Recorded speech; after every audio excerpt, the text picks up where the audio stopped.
ಒಲ್ಲದಿರು ಕುಲದಲ್ಲಿ ನೊಂದಿರುವೆ ನೋವಿನಲ್ಲಿ.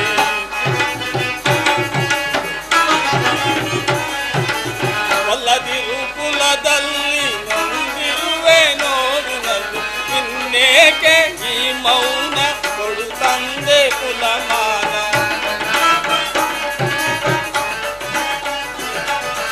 ಇನ್ನೇಕೆ ಈ ಮೌನ ಕೊಡು ತಂದೆ ಕುಲಮಾನ. ಭವರೋಗ ವೈದ್ಯ ಸೂರ್ಯ ನಮೋ ನಮೋ. ಭವ ಜನ್ಮದಾತಾನೆ ನಿನಗೆ ನಮೋ.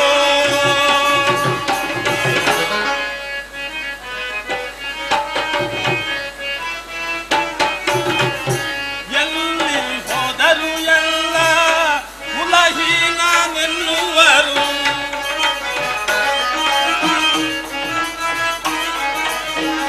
ಎಲ್ಲಿ ಹೋದರು ಎಲ್ಲ ಕುಲಹೀನನೆನ್ನುವರು. ಕುಲ ತಿಳಿಸು ಕರುಣೆಯಲ್ಲಿ ಅಲೆಯಿರುವೆ ಪಾದದಲ್ಲಿ.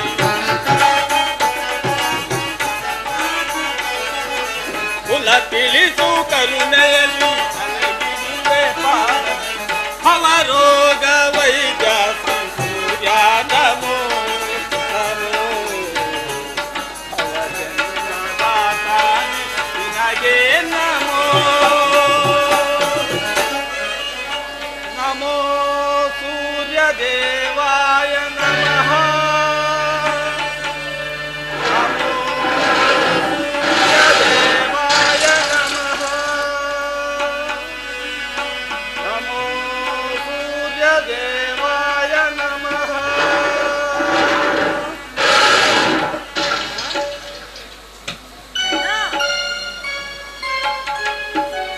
ಯಾರು ತಾಯಿ ನೀನು? ನನ್ನ ಏಕಾಗ್ರತೆಯನ್ನ ಏಕೆ ಭಂಗಪಡಿಸಿದೆ? ನೀನು ಪೂಜಿಸುತ್ತಿರುವ ಈ ಸರ್ವಸಾಕ್ಷಿ ಸೂರ್ಯದೇವನ ಜ್ವಲಂತ ಪ್ರಭೆಯನ್ನು ಮೊದಲು ತೋರಿಸಿದ ಸ್ತ್ರೀ ನಾನಲ್ಲವೇ ವತ್ಸ? ತಾಯಿ, ನೀನು ಏನು ಹೇಳುತ್ತಿರುವೆಯೋ ನನಗೆ ಒಂದೂ ತಿಳಿಯದು. ಆದರೆ ನಿನ್ನ ಕಣ್ಣುಗಳಲ್ಲಿನ ಕರುಣಾ ದೃಷ್ಟಿಯು ಪ್ರಾತಃ ಕಾಲದ ಸೂರ್ಯನ ಕಿರಣಗಳಂತೆ ನನ್ನ ಮನಸ್ಸಿನ ಹಿಮವನ್ನು ಕರಗಿಸುತ್ತಿದೆ. ನಿನ್ನ ಧ್ವನಿಯು ನನ್ನ ಹೃದಯಾಂತರಾಳದಲ್ಲಿ ನೆಲೆಗೊಂಡು ಮರೆತು ಹೋಗಿದ್ದ ಚಿಕ್ಕಂದಿನ ನನ್ನ ನೆನಪುಗಳನ್ನು ಪುನಃ ಚೇತರಿಸುತ್ತಿದೆ. ಯಾರು ತಾಯಿ ನೀನು? ನನ್ನ ರಹಸ್ಯವನ್ನ ನೀನು ತಿಳಿಸಬಲ್ಲೆಯಾ ತಾಯಿ? ಈ ನಿರ್ಭಾಗ್ಯ ಮಾತೆಯನ್ನ ಕುಂತಿ ಎಂದು ಕರೆಯುವರೆಲ್ಲ ವತ್ಸ. ಓಹೋ, ಕುಂತಿ, ನನ್ನ ಶತ್ರುವಿನ ತಾಯಿ ಕುಂತಿ. ಹೌದು, ಅರ್ಜುನನ ತಾಯಿ ಕುಂತಿ. ನಿನ್ನ ಶತ್ರುವಿನ ತಾಯಿ ತಿಳಿಯಿತು. ಅರ್ಜುನನ ತಾಯಿ. ಆದರೆ ನನ್ನನ್ನು ದ್ವೇಷ ಮಾಡಬೇಡ ವತ್ಸ. ರಾಜಮಾತೆ, ನೀನು ಏಕಾಂಗಿಯಾಗಿ ಈ ಗಂಗಾ ತೀರಕ್ಕೆ ಬಂದ ಉದ್ದೇಶ? ನಿನ್ನಲ್ಲಿ ನನ್ನದೊಂದು ಭಿಕ್ಷೆ ಇರುವುದಲ್ಲ ಮಗನೇ. ಭಿಕ್ಷೆ? ನನ್ನಲ್ಲಿ ನಿನಗೆ ಭಿಕ್ಷೆ? ನಿನ್ನ ಅಭಿಷ್ಟವೇನು ತಾಯಿ? ಕ್ಷಾತ್ರ ಧರ್ಮಕ್ಕೆ ವಿರುದ್ಧವಲ್ಲದ ಏನನ್ನಾದರೂ ಕೇಳು, ಸಂತೋಷದಿಂದ ನಿನ್ನ ಅಡಿದಾವರಿಗಳಲ್ಲಿ ಅರ್ಪಿಸುವೆನು ತಾಯಿ, ಅರ್ಪಿಸುವೆನು. ಕುಮಾರ, ನಾನು ನಿನ್ನನ್ನು ಕರೆದುಕೊಂಡು ಹೋಗಲೆಂದು ಬಂದಿರುವೆನು. ಏನು? ಬರುವೆಯಾ ನನ್ನೊಂದಿಗೆ? ನನ್ನನ್ನು ಕರೆದುಕೊಂಡು ಹೋಗುವುದೇ? ಎಲ್ಲಿಗೆ ತಾಯಿ? ಎಲ್ಲಿಗೆ ಕರೆದುಕೊಂಡು ಹೋಗುವೆ? ನನ್ನ ಹೃದಯ ಪೀಠಕ್ಕೆ. ಹಾಳು ಕುಂತಿಯ ಹೀನ ಹೃದಯವು ಪವಿತ್ರವಾದ ಕರ್ಣನ ಪ್ರೀತಿಗಾಗಿ ಹಾರೈಸುತ್ತಿರುವುದಲ್ಲ ಕುಮಾರ. ತಾಯಿ, ನೀನೇನು ಸಾಮಾನ್ಯಳೇ ತಾಯಿ? 5 ಜನ ವೀರಾದಿ ವೀರರನ್ನು ಪಡೆದ ಭಾಗ್ಯವತಿ ಜನನೀ ನೀನು. ನಿನ್ನ ಹೃದಯದಲ್ಲಿ ಈ ಹೀನಕುಲ ಕರ್ಣನಿಗೆ ಸ್ಥಾನ ಇರುವುದೇ ತಾಯಿ? ಸ್ಥಾನ ಇರುವುದೇ? ಆ ಸ್ಥಾನವು ಆ 5 ಜನ ವೀರಪುತ್ರರ ಮೊದಲಲ್ಲಿ ಅಲ್ಲವೇ ಕುಮಾರ? ತಾಯಿ, ನಾನು ಯಾವ ಅಧಿಕಾರದಿಂದ ಅಂತಹ ಸ್ಥಾನವನ್ನು ಪಡೆಯುವೆನು ತಾಯಿ? ದೇವರು ಕೊಟ್ಟ ನಿನ್ನ ಜನ್ಮದ ನಿರ್ವಿವಾದ ಅಧಿಕಾರದ ಬಲದಿಂದ ನೀನೇ ನನ್ನ ಜ್ಯೇಷ್ಠ ಪುತ್ರನು. ಪರಮ ಪಾಪಿಯಾದ ಈ ಕುಂತಿಯೇ ನಿನ್ನನ್ನು ಪಡೆದ ತಾಯಿಯು. ನನ್ನ ಹೆತ್ತ ತಾಯಿ, ನನ್ನ ಜನ್ಮದಾತೆ ಕುಂತಿ. ಅಮ್ಮ ಅಮ್ಮ, ಧನ್ಯನಾದೆ ತಾಯಿ, ಧನ್ಯನಾದೆ.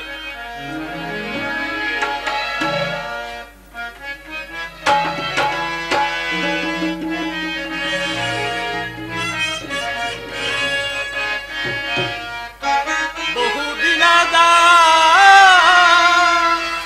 ಬಯಕೆ ಫಲಿಸಿತಮ್ಮ ಇಂದು, ಬಯಸಿದದರು ಕ್ಷಣವು ದೊರಕಿತಮ್ಮ. ಬಹುದಿನದ ಬಯಕೆ ಫಲಿಸಿತಮ್ಮ.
ಮರುಕ್ಷಣವೇ ಜಲಕಸದೆಯಂತೆ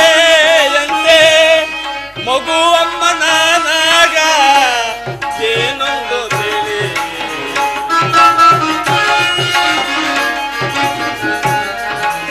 ಮಗು ಅಮ್ಮನಾಗ ಏನೊಂದು ತಿಳಿ. ಬಹುದಿನದ ಬಯಕೆ ಫಲಿಸಿತಮ್ಮ ಇಂದು, ಬಯಸಿದ ದರುಶನವು ದೊರಕಿತಮ್ಮ. ಬಹುದಿನದ ಬಯಕೆ ಫಲಿಸಿತಮ್ಮ.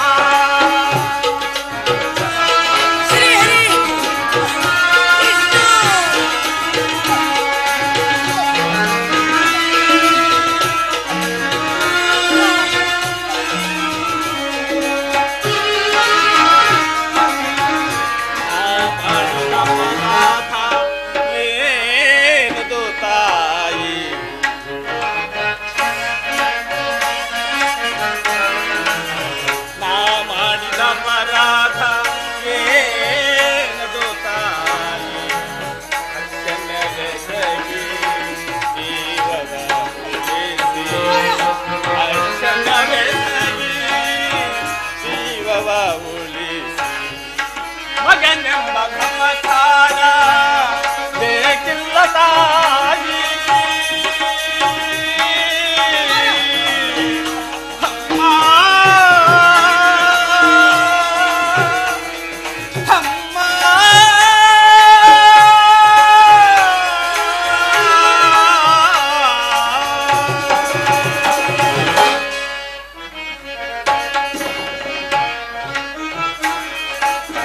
ಮಗನೆಂಬ ಮಮಕಾರ ಬೇಕಿಲ್ಲ ತಾಯಿ. ಐವರ ಮಾತೆ ನಿನಗಿರುವುದೇ ಕೊರತೆ.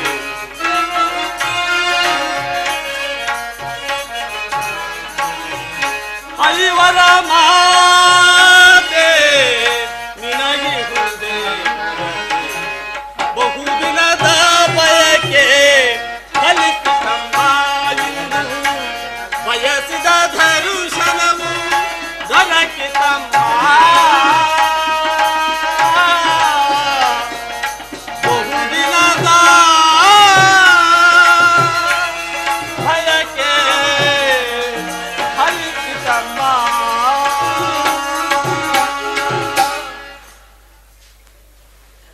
ಧನ್ಯನಾದೆ ತಾಯಿ, ಧನ್ಯನಾದೆ.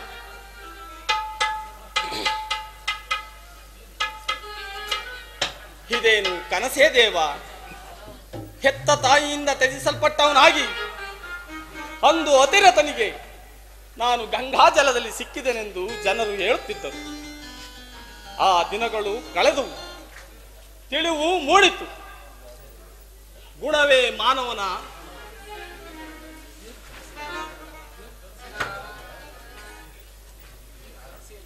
ಇದೇನು ಕನಸೇ ದೇವ? ಹೆತ್ತ ತಾಯಿಯಿಂದ ತ್ಯಜಿಸಲ್ಪಟ್ಟವನಾಗಿ ಒಂದು ಅತಿರಥನಿಗೆ ನಾನು ಗಂಗಾಜಲದಲ್ಲಿ ಸಿಕ್ಕಿದೆನೆಂದು ಜನರು ಹೇಳುತ್ತಿದ್ದರು. ಕಳೆದು ಹೋದ ಆ ನನ್ನ ತಾಯಿಯು ಕೆಲವು ವೇಳೆ ಕನಸಿನಲ್ಲಿ ಅವಕುಂಠನವತಿಯಾಗಿ ಕಾಣಿಸಿಕೊಳ್ಳುತ್ತಿದ್ದರು. ಆದರೆ ನಾನು ಪರದೆಯನ್ನು ಕಿತ್ತು ಮುಖವನ್ನು ನೋಡುವುದರೊಳಗಾಗಿ ನನಗೆ ಎಚ್ಚರವಾಗುತ್ತಿದೆ. ಆದರೆ ಕನಸಿನ ಮಾಯಾ ರೂಪವು ನನ್ನ ಕಣ್ಣ ಮುಂದೆ ಬಂದು ನಿಂತಿರುವುದೇ, ಅಥವಾ ನಾನೇನಾದರೂ ಎಚ್ಚರದಲ್ಲಿ ಕನಸು ಕಾಣುತ್ತಿರುವೆನೆ? ನೋಡು ದೇವಿ, ನೋಡು. ಸಂಜೆಯು ಕಳೆದು ಇರುಳಿನ ನಸು ಮುಸುಕಿನಿಂದ ಕೂಡಿದ ಗಂಗೆಯ ಆಚಿನ ದಡದಲ್ಲಿ ನಿನ್ನ ಮಕ್ಕಳ ಸೈನ್ಯ ಶಿಬಿರವು ಸಾವಿರಾರು ದೀಪಗಳಿಂದ ರಾರಾಜಿಸುತ್ತಿದೆ. ಮತ್ತು ಈ ಪಾರ್ಶ್ವದಲ್ಲಿ ಕೌರವರ ಅಸಂಖ್ಯಾತ ದೀಪರಾಜಿಯು ಶೋಭಿಸುತ್ತಿದೆ. ನಾಳೆ ಪ್ರಾತಃ ಕಾಲ ಪ್ರಾರಂಭವಾಗುವ ಕುರುಕ್ಷೇತ್ರದ ಮಹಾಯುದ್ಧದಲ್ಲಿ ಈ ಉಭಯ ಸೈನ್ಯಗಳೆರಡೂ ಹೋರಾಡಬೇಕು. ಆದರೆ ಯುದ್ಧದ ಇಂದಿನ ರಾತ್ರಿ ನನ್ನ ತಾಯಿಯು ನನ್ನ ಬಳಿಗೆ ಬಂದು ಧೀರವಾಣಿಯಿಂದ ನನ್ನ ಮನಸ್ಸಿನ ಪ್ರಸಪ್ತ ಮಾತೃಪ್ರೇಮವನ್ನು ಹೆಚ್ಚಿಸಿದಳು. ಅವಳ ಕರುಣಾ ದೃಷ್ಟಿಯಿಂದ ನನ್ನ ಹೃದಯವು ಚೇತನ ಹೊಂದಿ ನನ್ನ ಶತ್ರುಗಳಾದ ಪಾಂಡುಪುತ್ರರನ್ನು ಸಹೋದರರೆಂದು ಆಲಿಂಗಿಸಲು ನನ್ನ ಹೃದಯವು ತವಕಿಸುತ್ತಿರುವುದು. ಹಾಗಾದರೆ ಈ ಉಭಯ ಸಂಕಟದಲ್ಲಿ ನಾನು ಏನು ಮಾಡಲಿ? ಹಾಗಾದರೆ ನಾನು ಏನು ಮಾಡಲಿ? ಕ್ಷಣ ಮಾತ್ರವೂ ತಡ ಮಾಡಬೇಡ ವತ್ಸ. ನನ್ನೊಡನೆ ಬಂದು ಬಿಡು. ಬರುವೆನು ತಾಯಿ, ಬರುವೆನು. ಸೂಜಿಗಲ್ಲನ್ನು ಕಂಡ ಕಬ್ಬಿಣದ ತುಂಡಿನಂತೆ ನಿನ್ನ ಆತ್ಮವು ನನ್ನನ್ನು ನಿನ್ನ ಕಡೆಗೆ ಸೆಳೆಯುತ್ತಿರುವುದು. ನಾನು ಅಂದದಿಂದ ಬರುವೆನು. ನನ್ನನ್ನು ಎಲ್ಲಿಗೆ ಕರೆದುಕೊಂಡು ಹೋಗುವೆ ತಾಯಿ? ಅದು ಆ ನದಿಯಾಚಿನ ದಡಕ್ಕೆ ನೋಡಲಿ ಕುಮಾರ. ಆ ಪಾಂಡವ ಶಿಬಿರದ ಆ ದೀಪಗಳು ನಮ್ಮಿಬ್ಬರನ್ನು ಅದು ಹೇಗೆ ಸ್ವಾಗತ ಮಾಡುತ್ತಿವೆ ನೋಡು ಕಂದ. ಅಮ್ಮ, ಅಲ್ಲಿ ನಾನು ಚಿಕ್ಕಂದಿನಲ್ಲಿ ಕಳೆದು ಹೋಗಿದ್ದ ನನ್ನ ತಾಯಿಯನ್ನ ಪುನಃ ಪಡೆಯುವೆನೆ? ಖಂಡಿತವಾಗಿ ಖಂಡಿತವಾಗಿ ಪಡೆಯುವೆ ವತ್ಸ. ಅಮ್ಮ, ಅಮ್ಮ, ಹಾಗಿದ್ದರೆ ನನ್ನನ್ನು ತ್ಯಜಿಸಿದೆ ಏಕೆ ತಾಯಿ? ತ್ಯಜಿಸಿದೆ ಏಕೆ?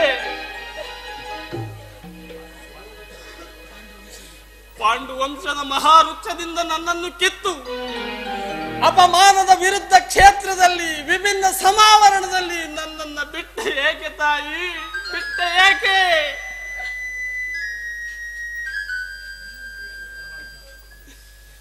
ಕರ್ಣಾರ್ಜುನರ ಸೋದರ ಸಂಬಂಧವನ್ನು ನಾಶ ಮಾಡಿ ಅವರಿರುವರ ಮಧ್ಯೆ ಈ ದ್ವೇಷದ ಕಮರಿಯನ್ನೇಕೆ ಸೃಷ್ಟಿಸಿದೆ ತಾಯಿ? ಕಮರಿಯನ್ನೇಕೆ? ಏಕೆ ತಾಯಿ? ಏಕೆ ಮಾತನಾಡುವುದಿಲ್ಲ?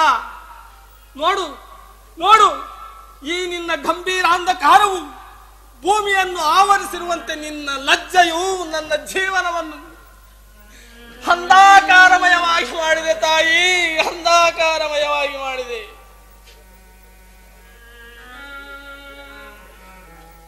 ಏಕೆ ತಾಯಿ? ನನ್ನ ಪ್ರಶ್ನೆಗೆ ಉತ್ತರ ಕೊಡುವ ಇಷ್ಟವಿಲ್ಲವೇ? ಹೋಗಲಿ ಬಿಡು. ಆದರೆ ಅಂದು ನೀನು ನಿನ್ನ ಕೈಯಾರೆ ನುಚ್ಚು ನೂರು ಮಾಡಿದ ಸ್ವರ್ಗಕ್ಕೆ ಪುನಃ ನನ್ನನ್ನು ಕರೆದುಕೊಂಡು ಹೋಗಲು ಏಕೆ ಬಂದೆ ತಾಯಿ? ಏಕೆ ಬಂದೆ?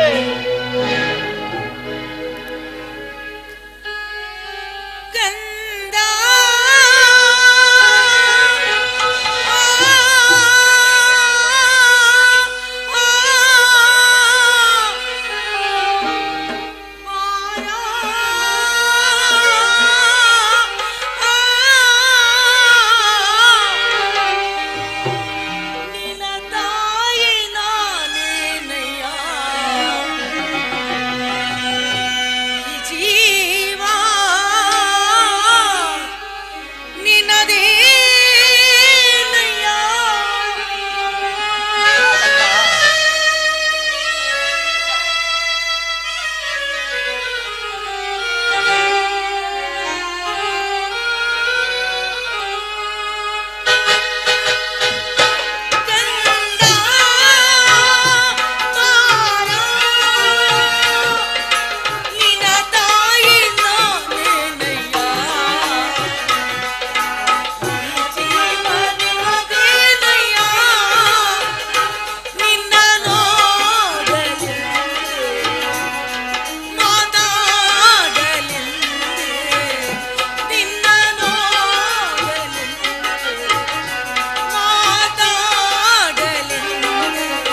ಮಾತುಗಳ ಹರಿತವಾದ ಈಟಿಯ ಬಾಣದಂತೆ ಭಗ್ನವಾಗಿ ಹೋಗಿರುವ ಈ ಕುಂತಿಯ ಹೃದಯವನ್ನು ಪುನಃ ಚುಚ್ಚಿ ಚುಚ್ಚಿ ಘಾಸಿಗೊಳಿಸಿದಿರಲಿ.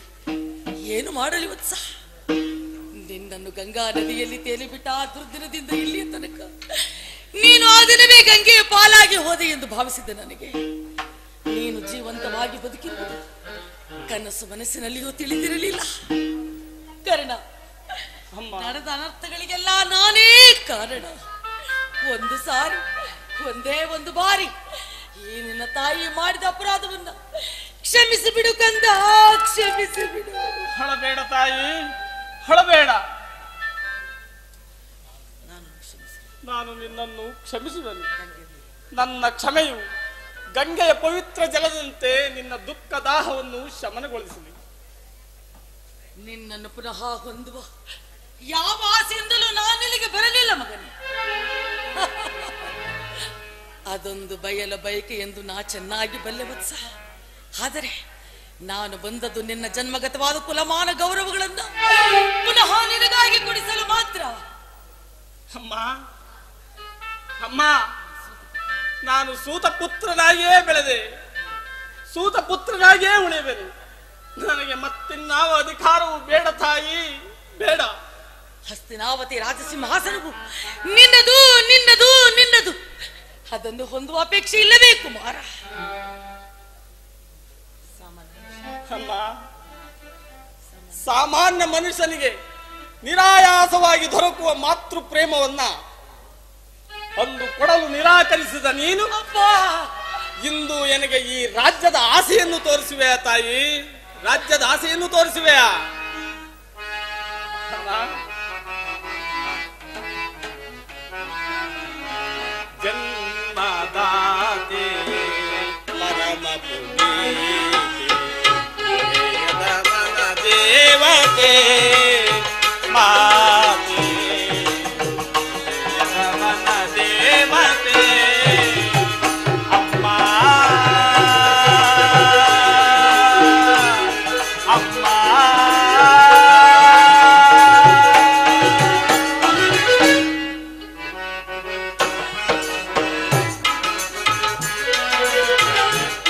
ಐವರ ಮಕ್ಕಳ ಮುತ್ತು ಕೊಟ್ಟು ಸಾಕಿದೆ.